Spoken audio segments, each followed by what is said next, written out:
کیا چیز ہے جو اللہ کو معلوم نہیں؟ حضرت علی رضی اللہ عنہ سے پوچھا گیا ایک مشکل سوال۔ کافروں نے ایک سوال مسلمانوں کو شرمندہ کرنے کے لیے خط مدینہ بھیجا۔ یہ خط جب حضرت علی کی بارگاہ میں پہنچا تو آپ بھی حیران رہ گئے، کیونکہ اس میں عجیب سوالات تھے، جیسا کہ وہ کون سی چیز ہے جو خدا کے علم میں بھی نہیں۔ بسم اللہ الرحمن الرحیم۔ ویسے تو ہر صحابی سے آپ صلی اللہ علیہ وآلہ وسلم کو پیار تھا۔ ہر صحابی آپ صلی اللہ علیہ وآلہ وسلم کا جاننثار، ساتھی اور محبوب تھا، لیکن بعض ایسے خوش نصیب بھی ہیں جن سے آپ صلی اللہ علیہ وآلہ وسلم کو خاص تعلق اور محبت تھی۔ ان میں حضرت علی رضی اللہ عنہ کی ذات گرامی بھی ہے۔ حضرت علی رضی اللہ عنہ سے آپ صلی اللہ علیہ وآلہ وسلم کو جو تعلق خاطر تھا وہ بہت زیادہ تھا۔ آپ داماد رسول اللہ صلی اللہ علیہ وآلہ وسلم تھے اور بے شمار مواقع پر رسول اکرم صلی اللہ علیہ وآلہ وسلم کی ذات گرامی سے منسوب ایسے کئی فرمودات روایت کی گئے ہیں جن سے حضرت علی رضی اللہ عنہ کی فضیلت معلوم ہوتی ہے۔ آپ صلی اللہ علیہ وآلہ وسلم کی ایک مشہور حدیث میں ہے کہ میں علم کا شہر ہوں اور علی اس کا دروازہ ہے۔ گویا قیامت تک اور زمانوں تک یہ اصول واضح کر دیا گیا کہ جس کو خیرات علم درکار ہوگی اسے اس دروازے پر آنا ہوگا۔ جس شخصیت کو رسول اکرم صلی اللہ علیہ وآلہ وسلم نے علم کا دروازہ قرار دے دیا تو پھر اس کی ذہانت کا تو یہ عالم ہونا تھا کہ اس نے منبر خطابت پر بیٹھ کے سلونی کی صدائیں بلند کرنی تھی، یعنی پوچھ لو جو مجھ سے پوچھنا چاہتے ہو اور میں اس کا تشفی جواب تمہیں عطا کروں۔ بے شمار واقعات حضرت علی رضی اللہ عنہ کی ذات گرامی سے منسوب ہیں کہ جب بظاہر پیچیدہ نظر آنے والی کسی مسئلے یا کسی سوال کا حل آپ نے اپنی ذات اور کمال علم کی بدولت چند لمحوں میں پیش کر دیا۔ آج ہم حضرت علی رضی اللہ عنہ کی ذات گرامی سے منسوب ایک واقعہ آپ کے ساتھ شیئر کرنے جا رہے ہیں جن سے آپ کے علم و فضل کے مرتبے کو سمجھنے میں مدد ملے گی۔ دوستو، ایک مرتبہ حضرت سیدنا عمر رضی اللہ عنہ کے عہد خلافت میں ایک لڑکے کو زنا کے جرم میں سزا دینے کے لیے لیا جا رہا تھا۔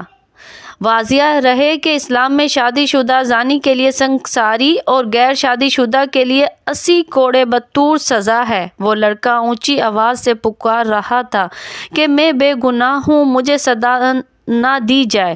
اسی اثنا میں حضرت علی رضی اللہ عنہ کا وہاں سے گزر ہوا تو حضرت علی نے اس لڑکے کی پکار سن کر سرکاری اہلکاروں کو روکنے کا حکم فرمایا اور لڑکے سے پوچھا کیا معاملہ ہے۔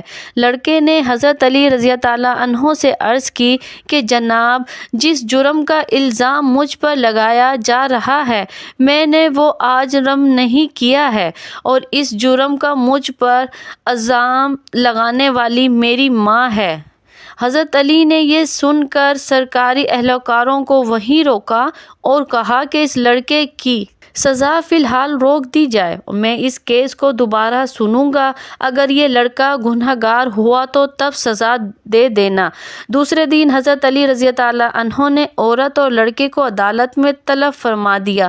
حضرت علی نے الزام لگانے والی عورت سے دریافت کیا کہ کیا اس لڑکے نے تیرے ساتھ دستے درازی کی اور وہ جرم کیا ہے جس پر تو نے اسے سزا کے لیے پیش کیا تھا؟ اس عورت نے اس بات میں سر ہلا دیا اور کہا کہ ہاں۔ اس پر حضرت علی نے اپنا رخ لڑکے کی جانب موڑا اور اس سے پوچھا کہ یہ عورت تیری کیا لگتی ہے؟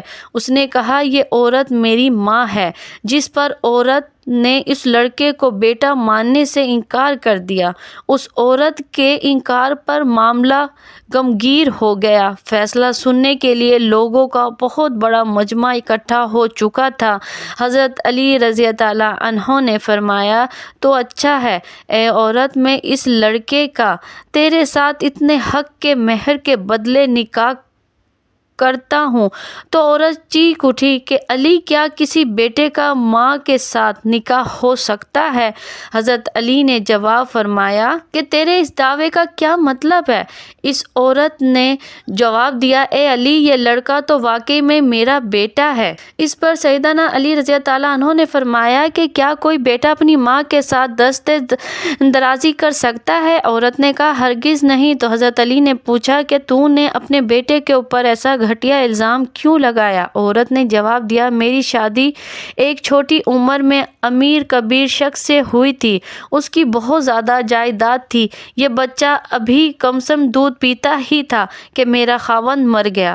تو میرے بھائیوں نے مجھے کہا کہ یہ لڑکے کا تو اپنے باپ کی جائیداد کا وارث ہے، اس کو کہیں چھوڑ آؤ۔ میں اسے کسی آبادی میں چھوڑ آئی، ساری جائیداد میری اور بالآخر میرے بھائیوں کی ہوگی۔ یہ لڑکا بڑا ہوا تو ماں کی محبت نے اس کے دل میں انگڑائی لی، یہ ماں کو تلاش کرتا میرے تک پہنچ گیا۔ میرے بھائیوں نے مجھ پر ورگلایا کہ اس پر جھوٹا الزام لگا کر اس کی زندگی کا سانس ہمیشہ کے لیے ختم کر دیا جائے، تو میں نے اپنے ہی بیٹے پر جھوٹا الزام اپنے بھائیوں کی باتوں میں آ کر لگا دیا اور دولت کی لالچ میں مجھے اندھا کر دیا، جبکہ حقیقت تو یہی ہے کہ یہ میرا بیٹا ہے اور اس معاملے میں بالکل بے گناہ ہے۔ جب اس واقعے کا علم امیر المومنین سیدنا محمد بن خطاب رضی اللہ عنہ کو ہوا تو آپ رضی اللہ عنہ نے فرمایا کہ اگر آج علی نہ ہوتے تو عمر ہلاک ہو جاتا۔ اور دوستوں، یوں حضرت علی رضی اللہ عنہ نے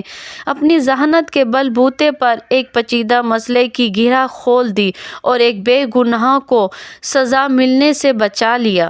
مناقب علی میں علامہ ابن جوزی لکھتے ہیں کہ حضرت عمر فاروق جب خلافت کی مسند پر بیٹھے تو انہوں نے یہ بات کس وقت کہی تھی کہ میں اس وقت مشکل سے اللہ تعالیٰ کی پناہ چاہتا ہوں جس کے حل کرنے کے لیے حضرت علی رضی اللہ عنہ میرے پاس موجود نہ ہو۔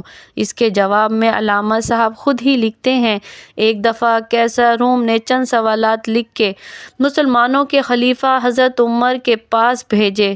سوالات ایسے تھے کہ جن کا جواب روم میں بھی کسی کے پاس نہ تھا۔ ان سوالات کا مقصد مسلمانوں کو شرمندہ کرنا تھا تاکہ مسلمان اپنے دین سے منتفر ہو جائیں۔ چنانچہ مسجد نبوی میں عظیم صحابیوں کی محفل جمع ہوئی تھی۔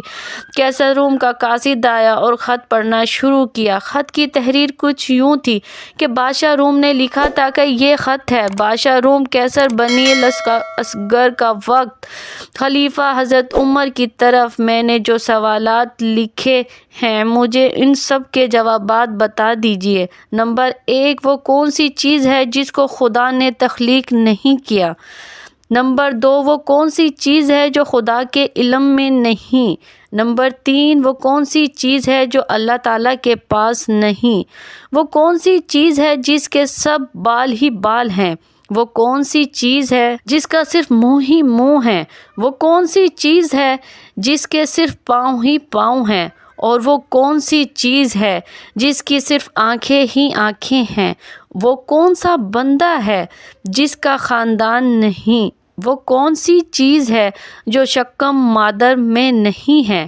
وہ کون سی بے جان چیز ہے جو سانس لے سکتی ہے؟ وہ کون سی بے جان چیز ہے جو سانس نہیں لے سکتی؟ ناقوس کی آواز کا معنی کیا ہے؟ وہ کون سی چیز ہے جس میں ایک مرتبہ پرواز کی؟ وہ کون سی چیز ہے جس پر صرف ایک بار سورج چمکا؟ وہ کون سا درخت ہے جس کا سایہ کو تیز رفتار سوار 100 سال دوڑ کر بھی عبور نہیں کر سکتا؟ وہ کون سا درخت ہے جو دھوپ اور پانی کا محتاج نہیں؟ دنیا میں اس کی مثال کیا ہے؟ جنت کے برتن جن میں مختلف قسم کے کھانے ہوتے ہیں، جنتی لوگ ایک دوسرے سے ملتے ہیں۔ دنیا میں اس کی مثال کس طرح کی ہے؟ جنت کے سیب سے حوریں برآمد ہوں گی لیکن ان میں ذرا بھر کمی بھی واقع نہیں ہوں گی۔ دنیا میں اس کی مثال کیا ہے؟ جنت کی چابیاں کیا ہے؟ حضرت عمر نے خط پڑھتے ہی فرمایا کہ اس کا جواب تو صرف برادر رسول باب العلم حضرت علی رضی اللہ عنہ دے سکتے ہیں۔ چنانچہ خط ان کی طرف بڑھا دیا گیا۔ حضرت علی رضی اللہ عنہ نے لکھا، بسم اللہ الرحمن الرحیم، ماہ بعد تیرا خط وصول ہوا، میں اپنے رب اور اپنے پیارے پیغمبر حضرت محمد صلی اللہ علیہ وآلہ وسلم کی برکت سے آپ کو ان سوالات کے جوابات دے رہا ہوں۔ وہ چیز جو مخلوق نہیں وہ خود خدا ہے کہ جس کو اللہ نے پیدا ہی نہیں کیا۔ وہ چیز جس کا اللہ تعالیٰ سے کوئی تعلق نہیں وہ یہ بات ہے کہ اللہ تعالیٰ کا فلاں بیٹا ہے، حالانکہ خدا واحد ہے، خدا نہ کسی کی اولاد ہے اور نہ خدا کی کوئی اولاد ہے۔ وہ چیز جو اللہ تعالیٰ کے پاس نہیں ہے وہ ظلم ہے۔ اللہ تعالیٰ کا فرمان ہے کہ خدا اپنے بندوں پر کبھی ظلم نہیں کرتا۔ وہ چیز جو صرف بال ہی بال ہے وہ ہوا ہے۔ وہ چیز جس کا صرف منہ ہی منہ ہے وہ آگ ہے، اور وہ چیز جس کے پاس صرف پاؤں ہی پاؤں ہیں وہ پانی ہے۔ وہ چیز جس کی صرف آنکھیں ہی آنکھیں ہیں وہ سورج ہے۔ وہ شخص جس کا کوئی خاندان نہیں ہے وہ صرف حضرت آدم علیہ السلام ہیں۔ وہ چیز جو شکم مادر میں نہیں رہی، 5 یہ ہیں: نمبر 1 حضرت آدم علیہ السلام، نمبر 2 حضرت حوا علیہ السلام، نمبر 3 حضرت اسماعیل علیہ السلام کی قربانی کا دمبا، نمبر 4 حضرت موسیٰ علیہ السلام کا عصا، اور نمبر 5 حضرت صالح علیہ السلام کی اونٹنی۔ وہ بے جان چیز جو سانس لیتی ہے وہ صبح ہے۔ ناقوس کی آواز کے معنی یہ ہے کہ حق ہے، ٹھہرو ٹھہرو، خدا عادل ہے اور وہ سچا ہے۔ کوہ طور پر وہ پرندہ جس نے ایک مرتبہ پرواز کی تھی، دریائے نیل کی سرزمین پر سورج ایک بار چمکا ہے۔ جس جگہ پر حضرت موسیٰ علیہ السلام نے اپنا عصا مبارک مار کر راستہ بنایا تھا، وہ درخت جس کو میں اگر تیز رفتار کے ساتھ بھی چلوں تو 100 سال تک بھی پار نہیں کر سکتا، وہ شجر توبہ کا درخت ہے جس کی شاخ جنت کے ہر محل میں جاتی ہے۔ دنیا میں اس کی مثال سورج ہے جس کی گردن ہر گھر میں پہنچتی ہے اور تمام زمین اس کی روشنی سے روشن ہے۔ وہ درخت جو پانی کے بغیر اگایا تھا وہ درخت ہے جو حضرت یونس علیہ السلام کے لیے اگایا گیا تھا۔ اللہ تعالیٰ نے ارشاد فرمایا، ہم اپنے پیارے حبیب کے لیے کدو کی بیل اگاتے ہیں۔ جنت کے برتن میں بے شمار قسم کے انعامات ہوں گے، وہ ایک دوسرے سے الگ الگ ہوں گے۔ ان کی مثال ہم دنیا میں مرغی کے انڈے کی لے سکتے ہیں کہ جس میں سفید اور زرد دونوں پانی شامل ہوتے ہیں لیکن ایک دوسرے سے ملتے نہیں۔ جنت میں جو سیب عطا کیا جائے گا اس سے حور برآمد ہوں گی۔ اس کی مثال ایسا ہے جیسا کہ سیب سے کیڑا باہر نکلتا ہے لیکن اس میں کمی واقع نہیں ہوتی۔ وہ چیز جو دنیا میں سب کے لیے برابر ہے، چاہے وہ مومن ہو یا کافر ہو، لیکن آخرت میں وہ صرف اور صرف مومن کو عطا کی جائے گی۔ وہ کھجور کا میوہ ہے جسے آخرت میں صرف مومن ہی کھا سکتے ہیں، جبکہ دنیا میں اسے مومن اور کافروں دونوں یکساں استعمال کر سکتے ہیں۔ جنت کی چابیاں کلمہ توحید ہیں۔ ابن مسیب سے مروی ہے کہ خط بادشاہ روم کو ملا، اس نے خط کو پڑھ کر کہا، میرے سوالات کے جواب صرف اور صرف خاندان رسول سے ہی مل سکتے تھے۔ پھر دریافت کیا کہ یہ جواب کس اعلیٰ ہستی نے دیے ہیں؟ ایلچی نے جواب دیا کہ ان سوالات کے جوابات مولا علی ابن ابی طالب رضی اللہ عنہ، جس کو حضرت محمد صلی اللہ علیہ وآلہ وسلم نے علم کا دروازہ کہا ہے، اس شخصیت نے یہ جواب دیے ہیں۔ یہ خط پڑھنے کے بعد قیصر روم نے حضرت علی رضی اللہ عنہ کو خط لکھا کہ مجھے آپ کا ارسال کیا ہوا خط مل گیا ہے۔ وہ پڑھ کر مجھے یقین ہو گیا ہے کہ آپ اہل بیت ہیں اور رسالت کا قیمتی خزانہ ہیں۔ آپ ہی حقیقی شجاعت اور علم کے وارث ہیں۔ قیصر روم نے اپنے دوسرے خط میں لکھا کہ میری یہ خواہش ہے کہ آپ مجھے مذہب اور دین کی مزید معلومات بھیجیں۔ میں خاص طور پر روح کی وضاحت چاہتا ہوں جس کا ذکر خدا تعالیٰ نے اپنی کتاب قرآن مجید میں کیا ہے۔ اے نبی، لوگ روح کے بارے میں مجھے تجھ سے پوچھتے ہیں، تم انہیں بتا دو کہ روح میرے پروردگار کا امر ہے۔